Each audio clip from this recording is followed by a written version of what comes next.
Hello అండి. ఈ వీడియోలో మనం SQL లోని full join or full outer join గురించి తెలుసుకుందాము. నా ప్రీవియస్ వీడియోలో ఇన్నర్ జాయిన్ గురించి, left join and right join గురించి ఎక్స్ప్లెయిన్ చేశాను. సో అసలు జాయిన్ అంటే 2 టేబుల్స్ ని జాయిన్ చేయడం అండ్ ఫుల్ జాయిన్ అంటే 2 టేబుల్స్ ని జాయిన్ చేసి ఒక న్యూ టేబుల్ క్రియేట్ అవుతుంది. సో ఆ న్యూ టేబుల్ లో లెఫ్ట్ టేబుల్ లో ఉన్న అన్ని రికార్డ్స్ ని అండ్ రైట్ టేబుల్ లో ఉన్న అన్ని రికార్డ్స్ ని రిట్రీవ్ చేసుకుంటాము.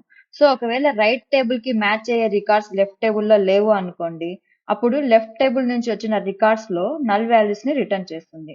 అలాగే లెఫ్ట్ టేబుల్ కి మ్యాచ్ అయ్యే రికార్డ్స్ రైట్ టేబుల్ లో లేకపోతే అప్పుడు రైట్ టేబుల్ నుంచి వచ్చిన రికార్డ్స్ లో నల్ వాల్యూస్ ని రిటర్న్ చేస్తుంది.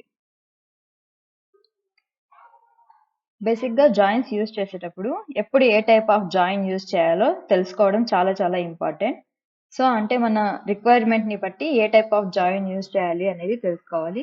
సో ఇప్పుడు నాకు రైట్ టేబుల్ నుంచి అన్ని రికార్డ్స్ కావాలి అండ్ లెఫ్ట్ టేబుల్ నుంచి అన్ని రికార్డ్స్ కావాలి. సో మీకు ఫుల్ జాయిన్ గురించి డీటెయిల్ గా ఎక్స్ప్లెయిన్ చేయడానికి నేను ఇక్కడ ఆల్రెడీ 2 టేబుల్స్ ని క్రియేట్ చేశాను. సో ఇది ఎంప్లాయీస్ టేబుల్ అండ్ దీనికి ఎంప్లాయీస్ కి సంబంధించిన డేటాని ఇన్సర్ట్ చేశాను. సో ఇది డిపార్ట్మెంట్స్ టేబుల్ అండ్ దీనికి డిపార్ట్మెంట్స్ కి సంబంధించిన డేటాని ఇన్సర్ట్ చేశాను. సో ఒకసారి ఈ 2 టేబుల్స్ డిస్ప్లే చేసి చూపిస్తాను. సో ఇవి నా 2 టేబుల్స్, ఒకటి ఎంప్లాయీస్ టేబుల్, ఒకటి డిపార్ట్మెంట్స్ టేబుల్. మీరు చూసినట్లయితే ఎంప్లాయీస్ టేబుల్లో డిపార్ట్మెంట్ ఐడి అండ్ డిపార్ట్మెంట్స్ టేబుల్లో డిపార్ట్మెంట్ ఐడి కామన్ గా ఉన్నాయి. సో ఈ డిపార్ట్మెంట్ ఐడి అనే కాలం ఏం చేస్తుందంటే ఈ 2 టేబుల్స్ మధ్య లింక్ ని క్రియేట్ చేస్తుంది. సో ఇప్పుడు నా రిక్వైర్మెంట్ ఏంటంటే ఈ ఎంప్లాయీస్ టేబుల్ నుంచి నాకు ప్రతి ఒక్క రికార్డు కావాలి. అలాగే ఈ డిపార్ట్మెంట్స్ టేబుల్ నుంచి కూడా నాకు ప్రతి ఒక్క రికార్డు అవుట్పుట్ లో డిస్ప్లే చేయాలి. సో నేను ఫుల్ జాయిన్ యూస్ చేస్తే 2 టేబుల్స్ లో ఉన్న ప్రతి ఒక్క రికార్డు నాకు అవుట్పుట్ లో డిస్ప్లే అవుతుంది. సో ఇక్కడ మీరు ఒకటి అబ్జర్వ్ చేయండి, ఈ ఎంప్లాయీస్ అనే టేబుల్లో డిపార్ట్మెంట్ ఐడి ఉంది కదా, దీంట్లో ఐడి చూడండి 101, 102, 103 ఉంది. డిపార్ట్మెంట్స్ టేబుల్కి వెళ్ళి డిపార్ట్మెంట్ ఐడీస్ లో 101, 102, 104 ఉంది. ఇక్కడ 103 లేదు. ఈ ఎంప్లాయీస్ టేబుల్లో 104 లేదు. సో అంటే ఏంటంటే ఈ డిపార్ట్మెంట్ ఐడి 103 అనే దానికి డిపార్ట్మెంట్ టేబుల్ నుంచి ఎటువంటి ఇన్ఫర్మేషన్ లేదు. సో ఆ వాల్యూస్ నల్ వాల్యూస్ తో ఫిల్ అవుతాయి. అలాగే ఇక్కడ డిపార్ట్మెంట్స్ టేబుల్లో వచ్చి 104 అనే డిపార్ట్మెంట్ ఐడికి ఎంప్లాయీస్ టేబుల్లో ఎటువంటి ఇన్ఫర్మేషన్ లేదు.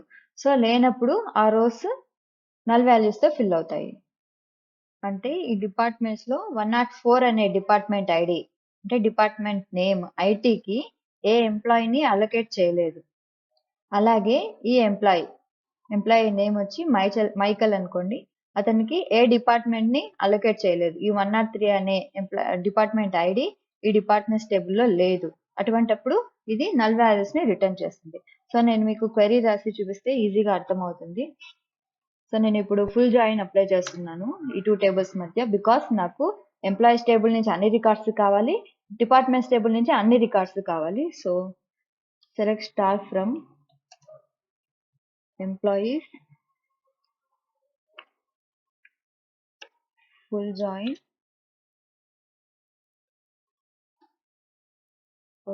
Department.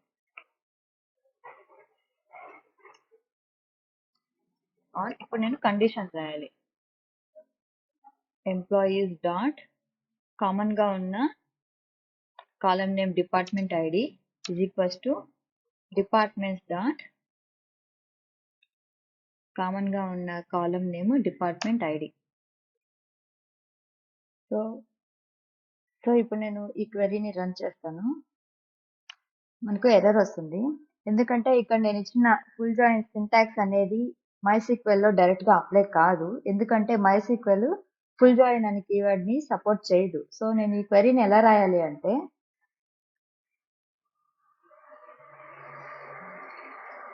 Select star from employees left join, ఎందుకంటే నేను ఇప్పుడు left join right join combine గా యూజ్ చేసి ఫుల్ జాయిన్ ని చేస్తాను. So select star from employees left join departments on. ఇప్పుడు కండిషన్ ఇవ్వాలి, employees dot department ID is equals to departments dot department ID. ఇప్పుడు యూనియన్. సో యూనియన్ అనే keyword use చేశాను. Select star from employees. ఇప్పుడు right join departments on. So same condition, employees dot department ID is equals to departments dot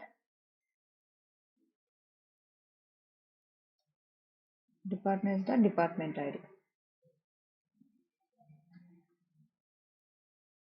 so ఈ query నేను ఇలా రాసి full join apply చేస్తున్నాను ఆ టేబుల్స్ మధ్యలో. సో ఈ క్వరీని రన్ చేస్తే మనకి అవుట్పుట్ ఇలా వస్తుంది. ఏంటంటే లెఫ్ట్ టేబుల్ అంటే ఎంప్లాయీస్ టేబుల్లో ఉన్న అన్ని రికార్డ్స్ డిస్ప్లేలో వస్తున్నాయి. డిపార్ట్మెంట్ టేబుల్ రైట్ టేబుల్లో ఉన్న అన్ని రికార్డ్స్ నాకు డిస్ప్లేలో వస్తున్నాయి. సో ఈ లెఫ్ట్ టేబుల్కి అన్మ్యాచ్డ్ రికార్డ్స్ అంటే ఏవైతే రికార్డ్స్ రైట్ టేబుల్ నుంచి మ్యాచ్ కాలేదో అక్కడ నల్ వాల్యూస్ వచ్చాయి. సో ఈ లెఫ్ట్ టేబుల్కి రైట్ టేబుల్ నుంచి ఏవైతే రికార్డ్స్ మ్యాచ్ కాలేదో వాటికి నల్ వాల్యూస్ రిటర్న్ చేశారు. చూడండి, డిపార్ట్మెంట్ 104కి ఎంప్లాయీస్ ఎవరు లేరు, సో నల్ వాల్యూస్ రిటర్న్ చేసింది. సో ఈ ఎంప్లాయీ ఐడి 3కి డిపార్ట్మెంట్ ఏది అలొకేట్ చేయలేదు, సో నల్ వాల్యూస్ ని రిటర్న్ చేసింది. సో ఫుల్ జాయిన్ అనేది చాలా ఈజీ కాన్సెప్ట్, ప్రాక్టీస్ చేయండి. సో మీరు ప్రాక్టీస్ చేయడానికి నేను ఈ టేబుల్ని ఎలా క్రియేట్ చేయాలి, దాంట్లో డేటా ఎట్లా ఇన్సర్ట్ చేయాలి అనేది ఈ ఇన్ఫర్మేషన్ ఉంటే మీకు డిస్క్రిప్షన్లో ప్రొవైడ్ చేస్తాను. సో ఈ వీడియో కానీ మీకు నచ్చినట్లయితే తప్పకుండా లైక్ చేయండి, సబ్స్క్రైబ్ చేయండి. Thanks for watching.